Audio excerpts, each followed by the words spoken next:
Hello and welcome back to my channel.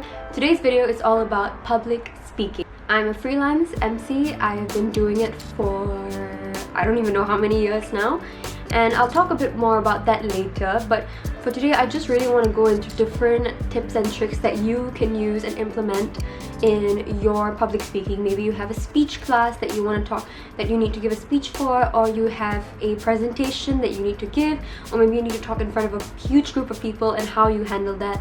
And I'm just going to share with you my experiences, my tips and tricks, and what I've learned to nail public speaking. Public speaking is one of my biggest passions. I love the microphone, I love speaking to the microphone, and I love addressing large audiences. It is one of my passions other than makeup, obviously. So actually I have very different passions, so I thought that I wanted to bring different things to this channel and not just makeup and other things that I'm interested in as well. So I have my notebook and I'm going to go through the different things that you can do to nail public speaking. Tip number 1, fake it till you make it. I know this sounds a little bit like, what? Fake it till you make it, because if you're scared and if you're nervous, don't show it. Whatever you do, don't show it. All you gotta do is fake a smile, pretend you're okay, and it will exude to the audience as well. The minute the audience catches a glimpse of you being nervous, that is the worst thing that you want, because then they start judging you and they start examining you and your behavior, and that just adds to the mental stress of talking to an audience. So fake it till you make it. I just smile. You know the phrase, just smile and nod? That's literally what I do. And I get very nervous every time before an event, before I MC an event. Even though I've been doing it for years, I still get nervous. And what I do is I just pretend I'm not. And even though I'm shaking in my core inside, people don't know. They just, because I'm smiling, I'm constantly smiling to hide my fear. They just think I'm like super confident. So fake it till you make it. The second thing is to build a connection with your audience. This is very important, because if you're speaking to a large group of people, you want them to feel connected to you. You don't want them to be looking on their phones.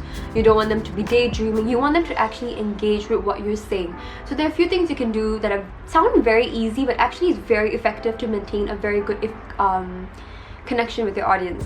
And the first thing is eye contact. I suck at eye contact. Even in just day-to-day settings, I cannot for the life of me stare into someone's eyes. Even if throughout those videos, if you've looked at my previous videos, I always like dart my eyes here and there. It's one of my biggest flaws, and I'm like trying to work on it, but it's very important. And what you can do is, see, now I'm so self-conscious, I keep looking everywhere else.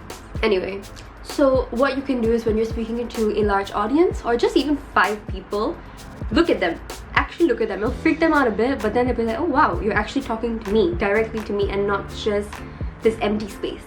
So if you have maybe like 5 people or even 500 people, pick at least maybe like 3 to 4 people every maybe 10 minutes and just look at them. Like look into their eyes and their soul and speak to them, and then look to the other person so they don't get too uncomfortable, and then speak to them, and then look behind, speak to them, and you get the idea. Another way to build connection with the audience is to really smile.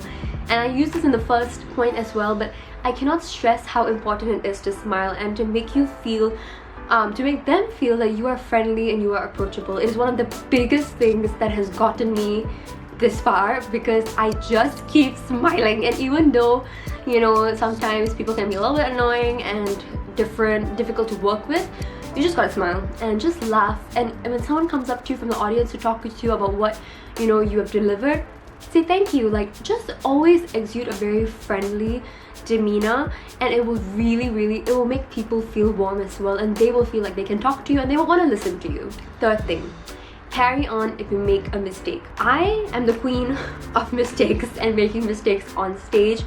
There was once I was emceeing an event. I think the Deputy Prime Minister, Mr. Heng Swee Keat, was there. I've emceed like 3 events where he was the guest of honor. So the 3rd event where I had emceed, I was like, you know what, this is my 3rd event with him as a guest of honor. I'm fine, I can do this.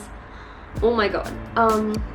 What had happened was that I was on stage and I just suddenly lost my voice, and that's the worst thing that can happen when you're like doing public speaking, right? I just lost my voice. I didn't know what to do. I could not breathe. It was all on stage. The Deputy Prime Minister was looking at me like, sis, are you okay? I wanted to just collapse into the ground and have no one look at me for the rest of my life, but I knew that I was still on stage. I gathered myself got my voice back. I was shaking from head to toe. I just carried on. Like, yes, I acknowledge the mistake I made, but that doesn't mean it's going to affect the rest of my performance, because once you do that, then it's just from down there. And don't stutter and don't start to be like, oh my god, I'm sorry, oh my god, huh? Don't do that. If you want, if you're in a very like informal setting, maybe you can be like, oh sorry, I'm a little nervous, but anyway, just smile and be like, okay, you know, I made this mistake, but let's just carry on, let's just forget about it. Or you can just choose not to even talk about the mistake at all. That's fine. Some people might have not even picked it up, but the minute you put attention on it, then people will obviously, you know, start talking about it. The fourth tip I have is to perfect your voice. Perfecting your voice, even when you're speaking in workplaces, when you're having an interview, when you're meeting a client, it is always good to have a good voice when you speak to someone. When I mean perfect your voice, I'm not saying speak in an American accent. I'm not saying that at all. I don't have an accent, I hope. But when I do MC, my friends say I have like an MC voice, and that's fine because that is my professional voice. And when I meet people, when I meet clients, when I meet important people, I always talk in a professional voice. It is not pretentious, it's just formal. That's my voice that I found. It's formal, it's charismatic, and it's clear. I pronunciate and I enunciate very, very clearly. So you always want the person that you're speaking to be like, oh wow, she speaks well, I want to listen to what she has to say. Now, not saying that, oh, if you don't speak well, or if you stutter, or if you speak Singlish or whatever, that, oh, people are not going to listen to you. That's not true. In fact, that could be your voice. If you speak Singlish, okay, by all means, that's what you do, and that's how you connect with the audience. And maybe they will connect and make you, and you could feel more on their level, you know, and they could feel more on your level, and that might work for you. So always find what works for you. For me, it's really just a formal voice, smiling, and I have a bit of inflection as well. Like when I talk, you know, I'll be like, I'll talk about this in the emceeing part later, but I always go ladies and gentlemen. So I do put some inflection in my voice, and that always helps to just, you know, not be so monotonous, and people will want to listen to you. Number 5, last and not least, the stage is yours. What I mean by this is that you are now on the stage. It is your time to shine, and whatever happens, happens. It's fine. So the biggest advice I got from my speech lecturer in my year 1 of uni was to drop this whole MC persona. My MC persona is good when I'm actually doing formal events, but when I'm doing public speaking and when I'm talking to a group of audience, a group of kids my age, about something personal that happened to me, if I bring on a very formal demeanor, obviously it might not help. So she said drop that and be yourself. And truly, it sounds very easy, but it's a lot more difficult than you think it is. Although my previous point talked about finding your voice and the charismatic, and you know, you want to exude the charisma and everything, when you're speaking, you have to be yourself. Maybe charisma and maybe formal voice is not what you exude at, it's not you. Don't try and be someone you're not. Don't put on a fake accent, please. Oh my god, don't. It's very obvious. People are here to listen to you. They have come to listen to you. And when in my speech class, it took me weeks to learn how to drop that MC demeanor and to still speak well, but be relatable. You know, you want your audience to be like, oh yeah, like I understand what she's saying. And I think I did that. How I did that, I'm not just going to say without telling you how I did that, was to just have pointers in my head and not refer to anything while I speak. It was very difficult because obviously, you know, when you memorize something, it's a lot harder to speak because you're constantly remembering, like, am I saying the right thing?